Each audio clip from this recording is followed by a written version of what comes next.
SIMPSONWAVE is one of those weird corners of the internet that leaves my mind for maybe a few months at a time, but then always seems to reappear.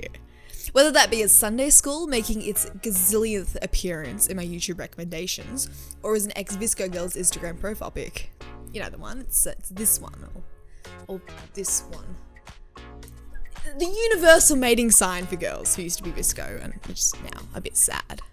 Recently I was watching a video by Sam Sutherland, Is SIMPSONWAVE a Joke? And a quick side note here, this video was uploaded 6 years ago and talks about Sunday School having about 1 million views. And now it has 18 million. Which is a bit weird because now I'm starting to feel nostalgic about something that's designed to make you feel nostalgic. So it's kind of like I'm feeling nostalgic about being nostalgic. Anyways, watching this video by Sam Sutherland made me think, geez, I wasn't supposed to be listening to this non-ironically, was I? I mean, SIMPSONWAVE to me several years ago essentially filled the same role as those lo-fi beats to study and relax to. It was just something to have on in the background while studying, or, you know, to be the soundtrack to when I was home alone on a Saturday night. So this led me into a bit of a SIMPSONWAVE binge, which devolved, and yeah, I think I'm just going to talk about that. To get everyone on the same page, SIMPSONWAVE, or Aesthetic Simpsons, or Sad Boy Bart Simpson, is a genre of video in which chillwave, vaporwave, or other variants of low-fidelity music is played over early Simpsons clips. SIMPSONWAVE is typically stylized in one of two ways. A bit of nostalgia bait with dreamy visuals, the good old VHS filter, an abundance of purple and chroma keying. Or B, which is still nostalgia bait, as per earlier, but this time the clips are arranged in such a way to convey a dark story. And it's almost always Homer murdering his family or some other doomish shenanigans happens. Slap a snappy title into the wide text generator, and you're pretty much caught up on what SIMPSONWAVE is. Now, as much as I don't want to bring up vaporwave, and I guess the history of vaporwave, it's quite important to have an understanding of what vaporwave is, because essentially, Simpsons Wave is just practically vaporwave, just with Simpsons clips superimposed. Like, literally most of the music used in Simpsons Wave is, let's not say stolen, repurposed vaporwave music. Anyway, real quick, vaporwave is a music genre based, at least initially, on a satire of capitalist consumerist culture starting around the early 2010s. And no, it's not dead. The music is described as, just let me read from a Wikipedia here, defined partially by its slowed down, chopped and skewed samples of smooth jazz, elevator, R&B and lounge music from the 1980s and 1990s. Although the music is obviously quite integral to vaporwave, it also leans quite into its stylization and visual aesthetics as a point of difference. You know, being the Windows 95, the 1980s anime look, which has also been revitalized in recent times by YouTubers who learn After Effects.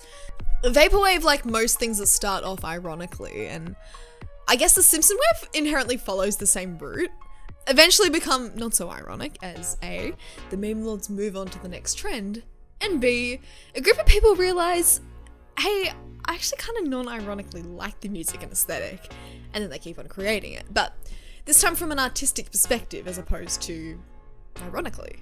And even though I'm very much from the outside looking in, it'd seem, to me at least, that vaporwave in modern times has a dedicated following of those who are there genuinely out of the love of the music and the aesthetic. Now, I bring up vaporwave because although SIMPSONWAVE is built on top of it, and we do need to acknowledge the use of the music and leveraging of the aesthetic, I argue that the two differ in the sense that I personally haven't heard anyone talk about vaporwave in the past 3 years, but I swear someone was playing SIMPSONWAVE at a house party that I was at just a couple of weeks ago. So what makes SIMPSONWAVE different to vaporwave is, yeah, you guessed it, The Simpsons. As I mentioned earlier, 6 years ago, arguably the most popular SIMPSONWAVE song, Sunday School, had about 1 million views. And now it has almost 18 million. And that's not to mention the general consistent popularity of SIMPSONWAVE videos in general. There's a clear staying power with the genre, abnormal to the typical 3-month life cycle of internet music trends, and I think it's due to in a large part at least, to the recent renaissance of The Simpsons nostalgia. Over recent years, especially over the pandemic, you'd practically have to be hiding under a yellow-coloured rock to avoid these Simpsons fan accounts. You know, the ones who post screenshots, which do an amazing job of triggering this slightly liminal, but definitely nostalgic feeling. The popularity and sentiment of these pages show the mass resonance of nostalgia that The Simpsons creates. The Simpsons is a rare case study, I feel, on nostalgia, because being on air since 1989, you can argue that 3 generations, Gen X, Millennials, and Gen Z, all at this point have some kind of relationship to the series. Even if you do disregard the later seasons, you've still got this huge bank of episodes on constant repeat. All of this is to say that a lot of people like The Simpsons. And it's not even just to say that solely because The Simpsons has a broad reach, that popularity is the only contributing factor to this wave of Simpsons nostalgia. There's plenty of shows that have a broad reach that just haven't triggered a wave of mass nostalgia.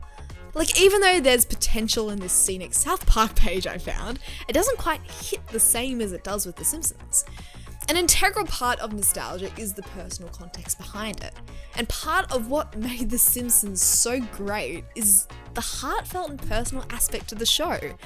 I mean, when you think about the most iconic moments in The Simpsons, it's not random gags or jokes, it's personal moments attached to the characters who are nuanced and you genuinely care about.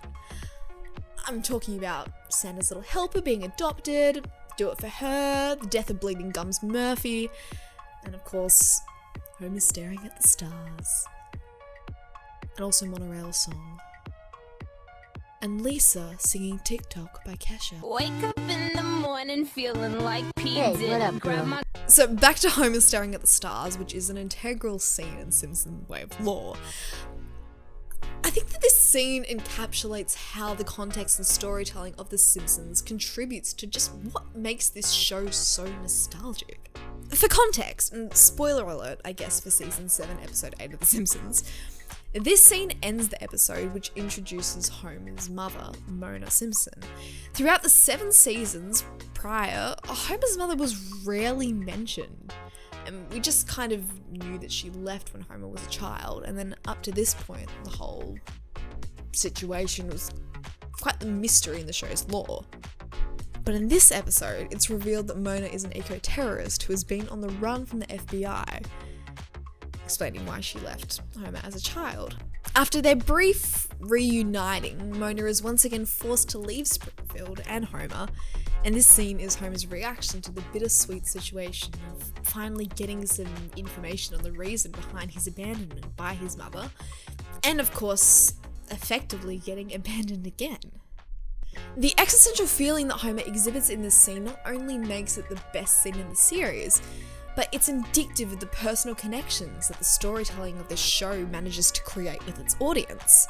I mean, this shit made me cry when I was an emotionally undeveloped child, so when it appears in a simpsonwave video, now obviously paired with vaporwave music designed inherently to elicit feelings of nostalgia, what you're left with is quite a visceral experience.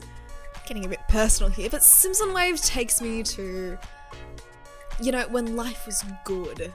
Before responsibilities and taxes, just sitting in front of my TV at 6 p.m. every weekday and just religiously watching reruns of early Simpsons episodes. That's such a cherished memory in my childhood, and the fact that there's something that can take me back there, super cool. Anyway, that's enough there. That's all I wanted to say. Thank you for watching.